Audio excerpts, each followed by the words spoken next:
Tyrese Haliburton, Sacramento Kings, he reminds me of the feeling when you first get into bed, the pillow's soft, it's cold, Where is this going? You feel cozy, you feel safe.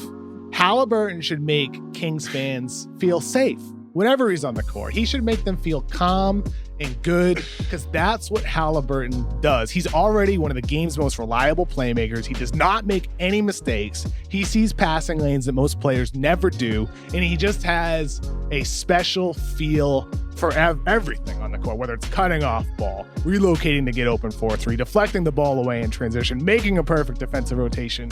And what's crazy is Haliburton doesn't turn 21 until February 29th. And I don't know how a leap year birthday works, but maybe that's 10 extra years of maturity, because this dude Haliburton already plays like one of the most trustworthy veterans in all of the NBA.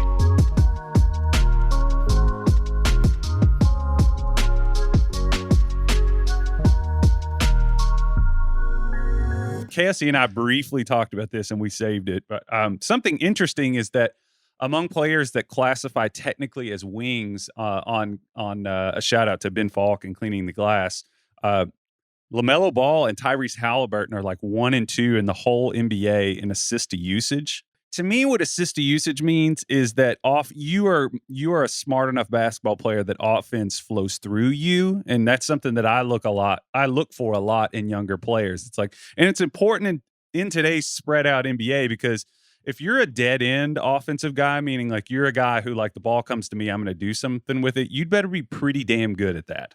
So Kyle, I think the key point, what you're saying there is like with usage is zero sum, right? And what I love about a guy like Haliburton is like, he's making the most of a very small number of possessions, which means he's letting other guys shine around him because he's moving the ball. Everyone's happy. I've always come with the Haliburton like force multiplier, because you can put him into any role and he's going to make the most of that role and make everyone better. And I think it's something we'll talk about a lot just on this pod in general, just like when you're a young player, it's very, very hard to get a high usage, right? That means your team is committed to developing you, to giving you the ball. And you're kind of like, it's taken away from everybody else usually because you're not doing great things with the ball. But Haliburton, it's like, whatever. You put him out there, he's going to have a low. You should be still going to make things happen. And that's just like, that makes teams better instantly when you can do that. Is there a higher level for him? I mean, what we're talking about here is, the ultimate glue guy. You were talking about someone who's a Marcus Smart range, a top 50 guy. That's a compliment, top 50 player. Is there a lane for him to be a Kyle Lowry, like a top 25, 30 player in terms of impact? Haliburton, if you look, and we're talking about like how he can bridge to like star territory, and that's all just about dependable offense with a high usage rate. So if you look at like what Haliburton is doing right now, he's basically just taking really good shots from three. I mean, his shot chart looks incredible above the break. He's hitting some corner threes, and then he takes things right around the lane. So he's not really heavily getting to the rim a ton, but there's just not waste in his game. So, and he's got an insanely high true shooting percentage to combine with that assist rate and usage rate.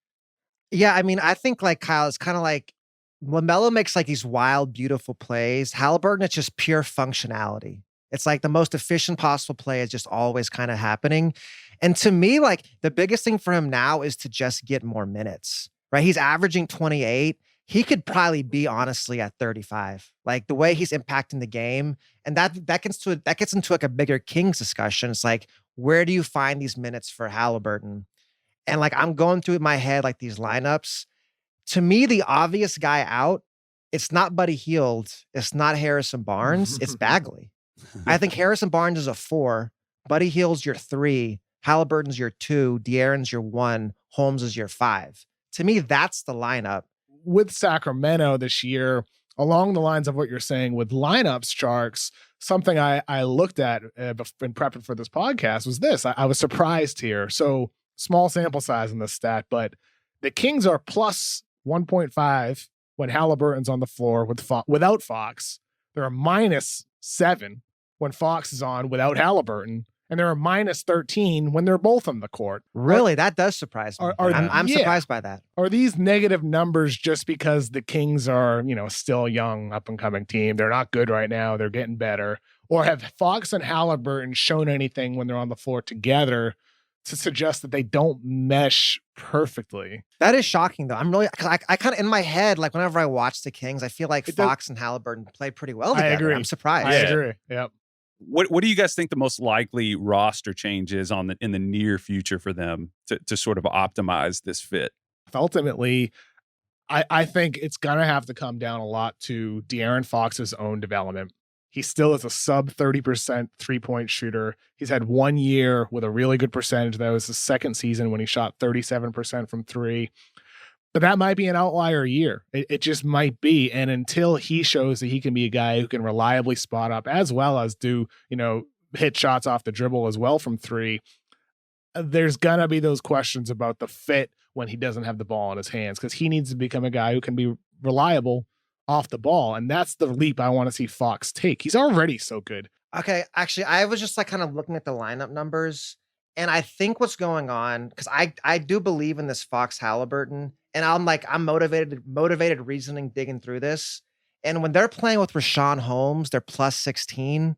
Without Rashawn Holmes, they're minus 32. That to me is what's going on, is they just have their bigs after Holmes are like just killing them. Basically, when Holmes is out of the game, their plus minus is terrible. And I think that's kind of the swing point for everything else, is without Holmes, it's Whiteside, Bagley, or Bielitsa at the 5. And that to me is where you got to figure out with this Kings team is what's the long-term answer at the 5 and the 4.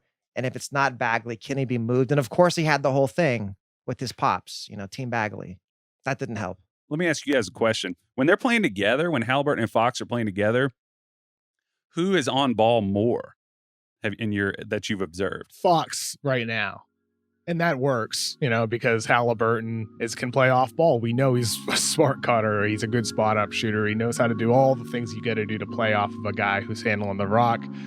But ultimately, if Haliburton is someday going to evolve and be somebody who controls more of the offense and runs things, that's where we're going to have to see De'Aaron Fox get much better. Yeah. That's where they're going to have to find more bigs. Because like you said, Rashawn Holmes has been really good for Sacramento this year. And to be fair to Fox also, he's had some good moments. He had that gigantic dunk the other night to ice the game. That was fun. He's still a really good player. It's just to your point, Kyle, this season, 23rd percentile in half-court scoring, according to Synergy Sports. Last season, 37% in half-court scoring percentile, according to Synergy. And it's been sub 50% every year of his career. He needs to be better in the half-court. It's as simple as that for the Sacramento Kings to, in the loaded Western Conference, be not just a play-in contender, but a team that's going to be a top 6 seed.